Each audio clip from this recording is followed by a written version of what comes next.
हो गया तो ये हो जाएगा आपका 5 7 12 होता है, यानी कि 7 इसका राइट आंसर होना चाहिए। चलो देखते हैं, ठीक है, क्या है।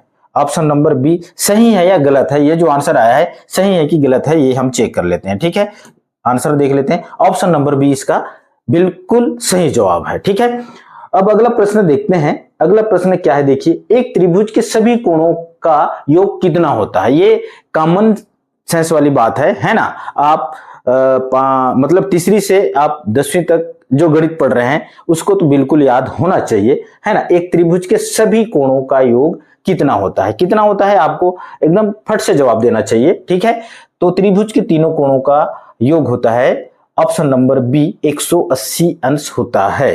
ये क्या सही है कि नहीं है, ये अब चेक कर लेते हैं। ठीक है, ये भी बिल्कुल सत्य है। ठीक है, ऑप्शन नंबर बी 180 अंश होता है तीनों कोणों का योगफल। ठीक है, ये भी हो गया। ओके, अगला सवाल देखते हैं, तीसरा नंबर का सवाल, 25 का वर्गमूल क्या है। 25 का वर्गमूल क्या है, सीधा तुरंत आपको जवाब देना है। जैसे क्वेश्चन देखे वैसे इसका जवाब देना है, क्योंकि आपको अगर एग्जाम हॉल में बैठते हैं तो आपके पास समय नहीं है, टाइम पास नहीं करना है ना। इसलिए आप ज्यादा प्रैक्टिस करेंगे तो आपका सवाल साए साए बनेगा, है ना। इसलिए साए साए अगर बनाना है, सवाल बनना है ना, तो उसके लिए आपको डेली मतलब 3 से 4 घंटा या 5-6 घंटा गणित को ज्यादा से ज्यादा प्रैक्टिस करें, जो कि पानी की तरह एकदम तरल हो जाए, है ना।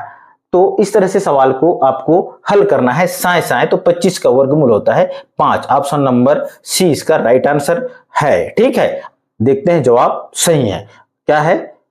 25 का वर्गमूल 5 पंचे 25, वर्गमूल क्या है 5 पंचे 25, यानी कि जिस संख्या को उसी संख्या के साथ, है ना, दोबारा गुणा करते हैं तो वो उसका क्या कहलाता है, वर्ग, है ना। और जो संख्या से हम गुणा करे होते हैं वही संख्या उसका मूल कहलाता है ना। 5 का 5 के साथ गुणा किए थे, है ना, 5 पंचे 25 होता है, तो कौन सी संख्या से गुणा किए थे हम, 5 का 5 से, इसलिए वो क्या हो गया, मूल कहलाया। ठीक है, ये हो गया आपका तीसरा सवाल भी।